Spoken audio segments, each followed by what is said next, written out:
Et aujourd'hui, on commence cette édition un peu particulière avec la fête de Qingming. Aujourd'hui, toute la Chine et les Chinois à travers le monde célèbrent cette fête. C'est une fête qui a plus de 2000 ans d'histoire et qui correspondrait en France ou dans la tradition catholique à la fête de la Toussaint. Pour en savoir plus sur cette fête nationale chinoise, j'accueille aujourd'hui sur le plateau Monsieur Yang Mingju, un ancien professeur et chercheur de l'université de Pékin. Bonjour Monsieur Yang, merci d'être avec nous aujourd'hui. Bonjour, merci. Alors, avant de vous poser quelques questions, nous allons ensemble parler du congé de 3 jours qui a lieu aujourd'hui en Chine pour rendre hommage aux proches décédés. Dans la province méridionale du Guizhou, les gens prient pour leurs ancêtres en partageant des aliments traditionnels comme des boulettes de riz vertes sucrées. En tant que 5e saison solaire traditionnelle chinoise de l'année, c'est également le moment idéal pour profiter du printemps en redécouvrant la nature par un temps plus chaud. Et Qingming, jour du nettoyage des tombes, c'est également l'occasion de se rappeler des 5 millions de Chinois qui ont perdu la vie dans la guerre de libération dans les années 40 et 50. Un grand nombre de personnes tuées au combat n'ont toujours pas été identifiées et sont inhumées dans l'anonymat dans les cimetières chinois. Cependant, depuis plusieurs dizaines d'années, un ancien combattant de la province chinoise du Shandong, dans l'est de la Chine, recherche l'identité des disparus. 86 sépultures qui pendant des années sont restées sans nom. Mais ce n'est plus le cas aujourd'hui grâce à un ancien combattant du village situé à proximité du cimetière des Martyrs, non loin de la ville de Rezai dans la province du Shandong. Zhang Jinxian a été élu secrétaire du parti du village de Zhangrezhuang. Gérer le cimetière des Martyrs locaux est devenu une partie de son travail. En 2008, j'ai commencé à chercher les familles de ces martyrs inconnus. J'ai consulté des archives, je suis allé dans des musées et communiqué avec des historiens pour tenter de découvrir l'histoire de ce cimetière. Une bataille a éclaté entre les armées du Parti communiste chinois et du Kuomintang à la fin de 1947 pendant la guerre de libération de la Chine. Le village de Zhangrezhuang était le site d'un hôpital de campagne pendant la guerre. Ceux qui n'ont pas survécu ont été enterrés dans des tombes improvisées à l'extérieur du village. 136 ont été tués dans cette bataille. En 2014, j'ai trouvé le corps d'armée qui a combattu dans la bataille et j'ai trouvé un alignement où reposaient 86 soldats tués dans la bataille. Dans cette liste, les adresses des soldats décédés. Zhang Jinxian a essayé de tendre la main aux familles des soldats tombés au combat en leur adressant des lettres. Les lettres sont adressées aux défunts, alors sur l'enveloppe, j'ajoute que la lettre est pour un martyr et indique son âge une fois tué. En général, les facteurs connaissent bien leur quartier. Les lettres de Zhang Jinxian ont été envoyées jusque dans la province du Guangdong. Cependant, plus de 70 ans après la bataille de 1947, de nombreuses adresses et noms ont changé. D'ailleurs, la plupart des lettres lui sont revenues. Lorsque je poste les lettres, j'ai l'impression d'envoyer de l'espoir. Mais la plupart du temps, seule la déception me revient. Quand on lui demande pourquoi il continue de le faire, il affirme qu'il est lié aux personnes décédées. J'ai combattu à la guerre et j'ai vu sa cruauté. À raison de 2 fois par an, Zhang Jinxian a envoyé plus d'1 millier de lettres depuis 2014. À ce jour, 86 des 136 soldats inconnus inhumés dans le cimetière des martyrs de Zhangrezhuang ont pu être identifiés. Les familles de 15 d'entre eux ont été localisées. Zhang Jinxian précise qu'il poursuivra son travail aussi longtemps qu'il le pourra. Alors nous passons à présent à cette discussion sur Qingming pour en savoir plus avec le professeur Yang Mingju. Merci d'être avec nous aujourd'hui. Je suis très heureux. Alors première question, concrètement, aujourd'hui, jour de Qingming, il y a quelques jours fériés pour les Chinois, que vont-ils faire de cette journée? Oui. Avant de répondre à votre question, c'est-à-dire les célébrations concrètes et les activités concrètes pendant cette fête, je dois vous souligner que c'est une fête, c'est aussi une période de 24 périodes chinoises sur le calendrier lunaire. Donc c'est exceptionnel, une fête et une période s'accroît se Oui. croit. Et ça intervient, c'est 15 jours après l'équinoxe du printemps, c'est ça? Oui. Oui. Alors donc, c'est un peu exceptionnel. Alors, on passe une fête, on passe aussi d'une période à une autre. Donc, surtout pour une société paysanne, c'est très important. Donc, voilà. Maintenant, on peut parler de ces activités ou des célébrations concrètes pendant la fête. Cette fête-là, en réalité, c'était deux fêtes réunies en une. C'est-à-dire, on connaît une fête qui s'appelait Han Shijie et une autre fête qui s'appelle Shang Si Jie. Et Qingming est devenue une fête des deux en une. Voilà l'origine. Han Shijie, peut-être on va parler tout à l'heure concrètement de Han Shijie et de Jie Zitui. C'est une histoire légendaire en Chine, mais les activités, les célébrations, c'est tout d'abord le plus important, primordial, c'est de recueillir devant la tombe des parents et des grands-parents. C'est une cérémonie, c'est un rite. Pour cette fête-là, c'est la première importance. Et donc c'est comme la Toussaint en France. On oui, fêterait nous le 1er novembre. Voilà, c'est Toussaint, je connais bien la France. Toussaint, c'est une fête religieuse, catholique.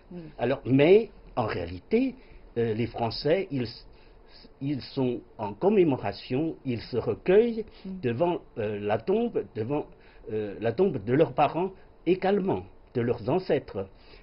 Mais en Chine, Qingming n'est pas une fête religieuse, loin de là, mais c'est une fête populaire et laïque.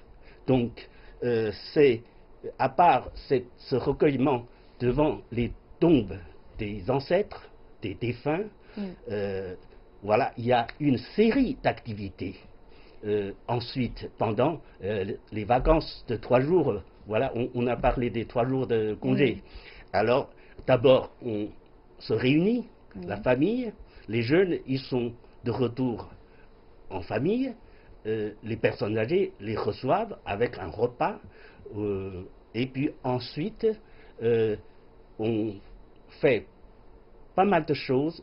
D'abord, c'est Taching en chinois, ça veut dire une promenade, une excursion à la campagne, dans la verdure, parce que c'est le moment du début du printemps. Alors, les gens, après un long hiver, veulent sortir. Et puis ensuite, on joue au cerf-volant, on joue à la balançoire, on joue au football. Football, je veux dire... Football chinois. Chinois. Et football, ancien football. Parce que ça datait de la dynastie Song, il y a à peu près 1000 ans. Même l'empereur Song Huizong jouait très bien ce football. Mais en chinois, ça s'appelle Fuju, mais c'est aussi un ballon en cuir. Alors, je crois que peut-être c'est l'origine du football moderne aujourd'hui. Il faut qu'on vérifie ça. Oui. Ce serait une grande nouvelle pour le monde du football. Voilà, les célébrations, les activités, les gens, bon, c'est une fête en même temps pas très tristesse, parce qu'en commémoration, on est un peu sérieux.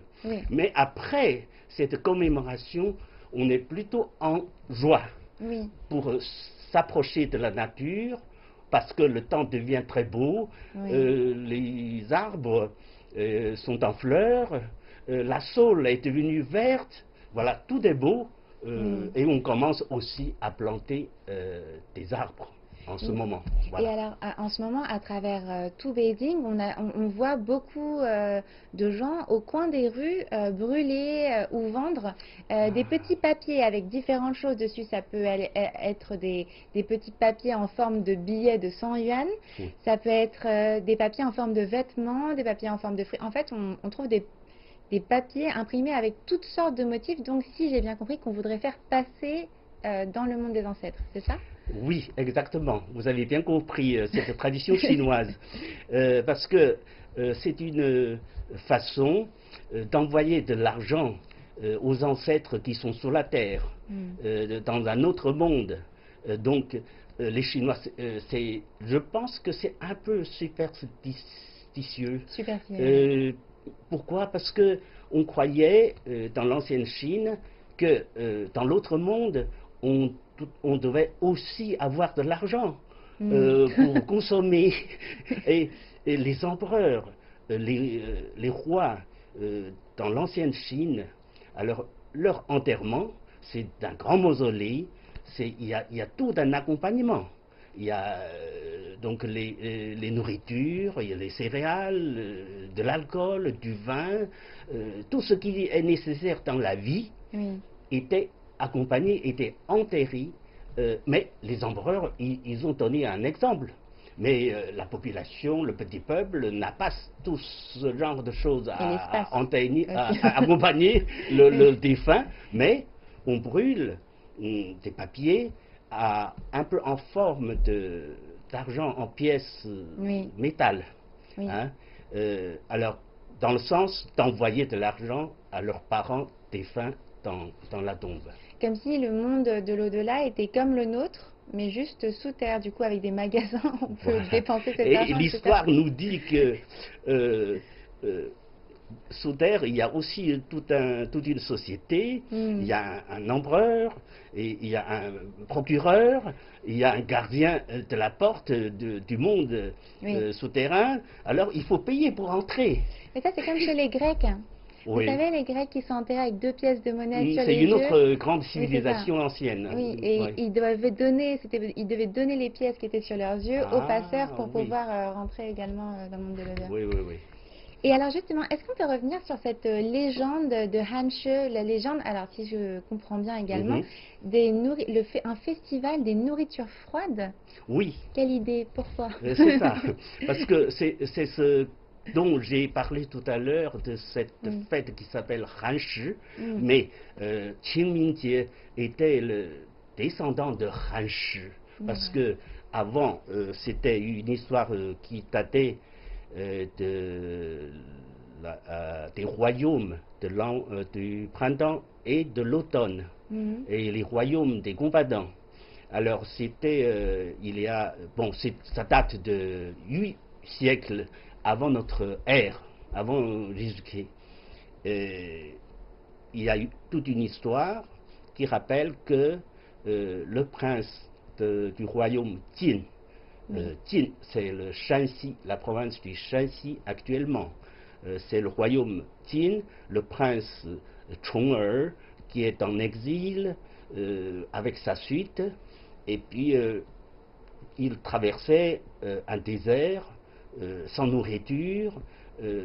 Parmi sa suite, il y a un mandarin, il y a un fonctionnaire qui s'appelle Jie Zitui et qui a coupé de la viande sur sa cuisse pour faire un bouilli et offrir au prince.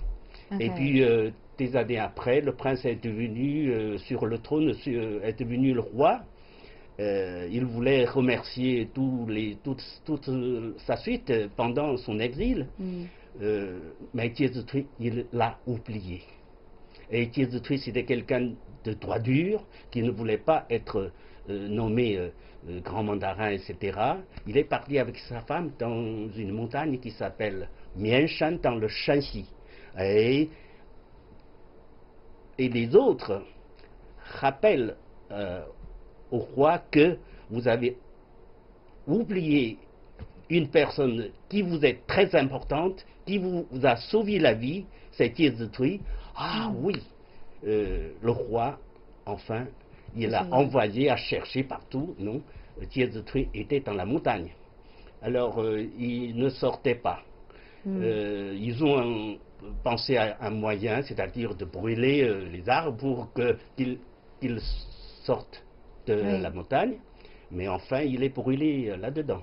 Mort, brûlé mort. Donc ils ont mis le feu à la forêt en pensant qu'il en sortirait, sauf qu'en fait il est resté dedans. Voilà. Le roi est en tristesse, la population est en tristesse. Alors pour commémorer cette date-là, on fait une fête, Han Shi Jie, et le roi a donné l'ordre pour que tout le monde doit manger froid. Ah, pour ne pas allumer de feu. Voilà, pour Ah ne oui. pas mettre de feu, parce que ce feu qui a brûlé mon plus cher ami, mon plus proche, voilà, c'est la légende. Il y a une pièce de l'opéra de Pékin qui s'appelle Fen Mian Shan, c'est-à-dire Mian Shan brûlé, et qui raconte toute cette histoire. Et Jie Zitui, c'est quelqu'un qui est un peu, comment dire, exemple Oui, de fonctionnaire, droiture. ouais, de droit dur, de vertu, etc. Et alors, est-ce qu'on peut continuer à parler de nourriture? Pardon, Oui. je pense au pauvre Jie Zitui, dont l'empereur a mangé un bout de sa jambe, mais qui a fini brûlé. Mais est-ce qu'on peut continuer à parler de nourriture? Donc, hormis les nourritures froides, est-ce qu'aujourd'hui encore, pendant Qimingji, on mange de la nourriture froide ou est-ce que on a le droit un petit peu de... Pas tout à fait, pas tout à fait. À l'époque, oui, Oui. pour commémorer Jie Zitui, on mangeait froid pendant des années, je crois. Hein. Et depuis, bon, bah, 1 ou 2 siècles, même 3. Mais à l'époque de mes parents, ils parlaient de Han Shijie Ah et oui, pas d'accord. de Qingmingjie. Ah oui. Alors, mais personne ne mangeait déjà seulement De la nourriture froide. Non, de d'accord. la nourriture froide, et, parce que c'est déjà passé. De toute façon, on C'est n'utilise plus de quelques feu, 3000 hein. ans déjà. Et parce que l'époque est en évolution, donc le pays est en évolution, la société également. Donc, pour parler de la nourriture pendant la fête, je crois que si on pense à la nourriture froide, c'est parce que ce sont des offrandes qu'on préparait pour mettre devant la tombe de leurs parents, défunts, des ancêtres. C'est pour qu'ils aient de quoi manger aussi également. Mais ce sont tous des froides. Des cadeaux, hein, des choses qu'on a préparées avant, mais maintenant avec des fruits, des pommes, des oranges, de l'alcool, du vin, on prépare un peu tout pour... c'est comme une cérémonie, un rite, offrande. Donc on peut manger à moitié froid. Après, ce sont les vivants qui mangent ça, ces offrandes. Donc on a le droit de les manger après. Ah oui, surtout les enfants. Parce que bah, c'était des choses il y a même quelques dizaines d'années, quand la Chine était un pays vraiment en voie de développement, le pays n'est pas riche, le peuple n'est pas riche. Pour préparer ces offrandes, c'est de l'argent. Mais c'est naturel qu'après la cérémonie, on distribue surtout aux enfants, aux jeunes. Parce que les personnes âgées... bon, bah, c'est pas le droit, mais ils ne mangent pas parce qu'ils laissent ça à leurs enfants.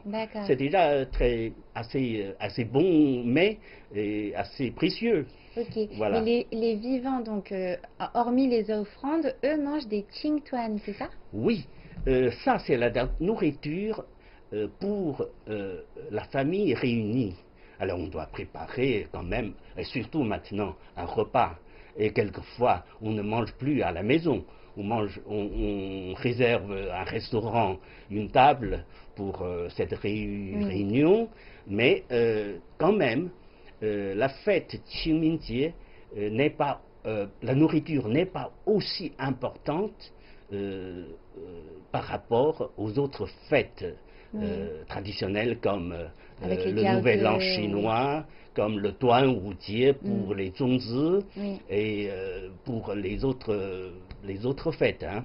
Mais quand même, comme c'est déjà le printemps, tous poussent de la terre, donc la nourriture, cela dépend de quelle province, de quelle région, du sud ou du nord.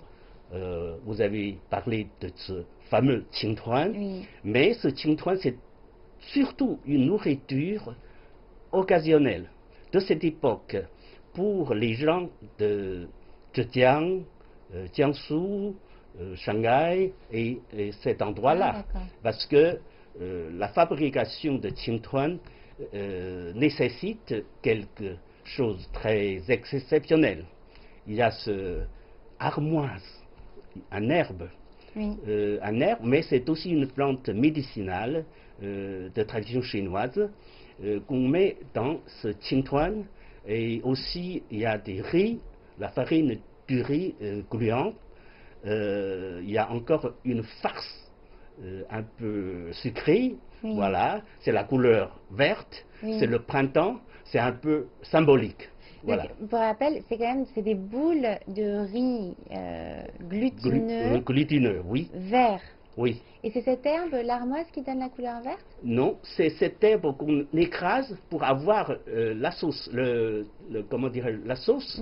La sauce est verte. Ça, oui. Alors, avec cette sauce-là, on prépare la farine du riz. La farine du riz, c'est pourquoi cette Qingtuan est de couleur verte.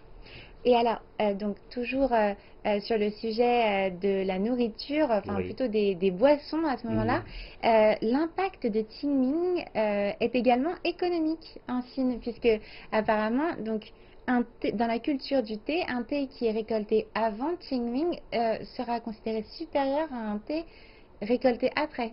C'est bien ça? Naturellement, il s'agit aussi de l'économie et pas simplement. Vous avez dit le thé est tellement important pour les Chinois comme boisson, et c'est le café des Français, c'est le café de l'Europe. Donc, le thé, c'est une exception chinoise. Alors, vous avez parlé de la fête, oui, cette fête est très importante pour distinguer les thés cueillis avant la fête et après la fête. Avant la fête, on cueille les jeunes pousses du thé, les jeunes feuilles, les plus jeunes, pour préparer le thé vert. Oui. Alors, le thé vert les plus connus en Chine, il y a Longjing, je ne sais pas si vous en avez entendu parler, le dragon, le puits du dragon. Oui. Il y a aussi, comment dirais-je, Xinyang Maojian de la province du Henan. Il y a aussi dans le Jiangsu le thé qui est très connu, Biluochun. Selon certains, ce nom a été donné par l'empereur Qianlong des Qing. Donc le thé vert, c'est le meilleur thé a été cueilli avant la fête. On s'appelle ça Ming Qian Cha, le thé avant, qui sera plus cher. Voilà, très cher même. Et puis pour les autres cha, le thé vert, le thé rouge, le thé oolong, le thé pu'er, c'était après la fête. Voilà. D'accord. Merci Monsieur Yang, et c'est tout le temps que nous avons pour cette conversation. Merci d'avoir été avec nous aujourd'hui. Je vous en prie.